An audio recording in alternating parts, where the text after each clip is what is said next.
Good morning sir. क्या जी, अर्थालंकार के examples याद करके आए क्या तुम?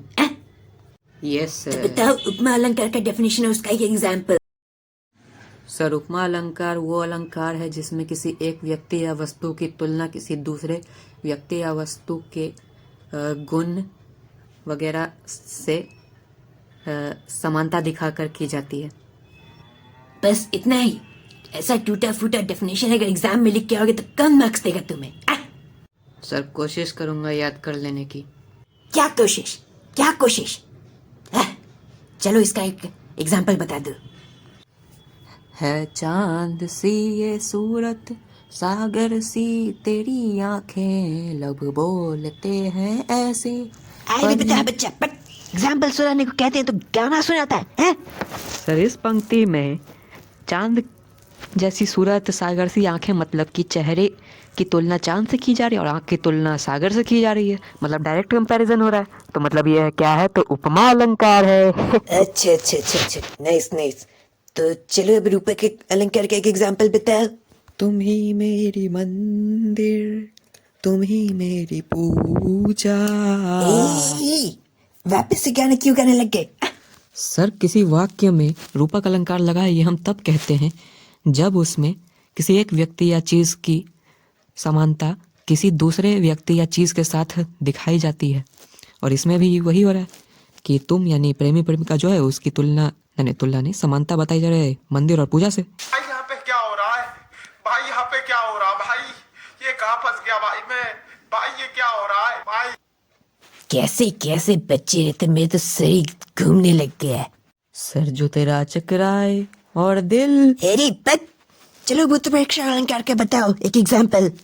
मानो तो मैं गंगा माँ हूँ, ना मानो तो बहता पानी। सर, जितने भी सेंटेंसेस में जनहू, मनहू, मानो, जानो जैसे शब्द आते हैं, हम कह देते हैं कि उन सेंटेंस में उत्प्रेक्षा अलंकार लगा है। और इस सेंटेंस में भी उत्प्रेक्षा अलंकार है क्योंकि इसमें मानो शब्द का इस्तेमाल हुआ है।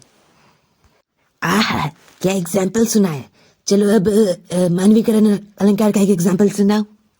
तेरे वास्ते फलक से मैं चांद लाऊंगा, 16-17 सितारे संग बांध लाऊंगा।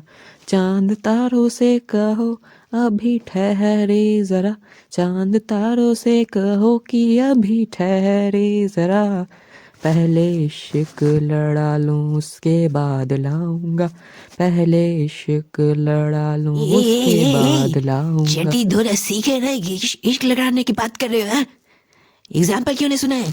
सर, किसी वाक्य में अगर निर्जीव चीजों को मानवीय गुण दिए जाएं तो हम कहते हैं कि उस वाक्य में मानवीयकरण अलंकार लगा है। और इस सेंटेंस में भी जिसको मैंने अभी गाया में चांद सितारों के ठहरने की बात की गई है जो कि मानवीय गुण ही है। इसलिए इस सेंटेंस में करण अलंकार लगा है, मानवीयकरण अलंकार लगा है। समझे? तो चलो अब अतिशयोक्ति अलंकार का एक एग्जाम्पल बता दो।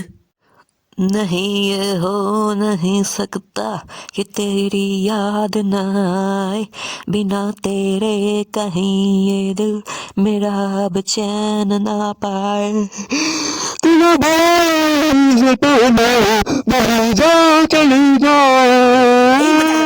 माने कि अतिशयोक्ति अलंकार में कोई बात बढ़ा चढ़ा के बोली जाती है, लेकिन आवाज कौन बोला कि बढ़ा चढ़ा के गाओ? अब बता बच्चा, सब कहाँ कहाँ से आ जाते हैं ये। बेगूसराय, यहाँ मंदिर की घंटी और मस्जिद की अजान से ज्यादा बंदूक और बम की आवाज सुनाई देती है। यहाँ लोग मुर्गे की बांग से नहीं, बंदूक की ठनकार से जागते। बउआ तो रुक में अभी है। भैया ये शर्ट पहनो जल्दी से।